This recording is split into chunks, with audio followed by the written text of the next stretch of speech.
wacce za mu gabatar muna son wannan filin wannan zance da Allah da annabi a bamu waje akwai manyan baki a wannan waje akwai shugaban dattawa na jihar Kano yana wannan waje sa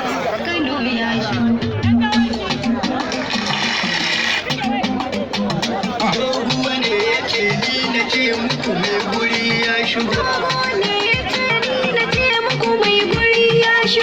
Umar Haruna ya ce duk bar gurin mai shigo. Umar Haruna ya ce duk bar gurin mai shigo. Su jaura ku kwashe kayan ku domin mai gurin ya shigo. Jaura ku kwashe kayan ku domin mai gurin ya shigo. Ga gwarzon kasar ya shigo. Ga gwarzon kasar ya shigo. Mai kishin talakan kasa. Mai kishin talakan kasa. Mai kaunar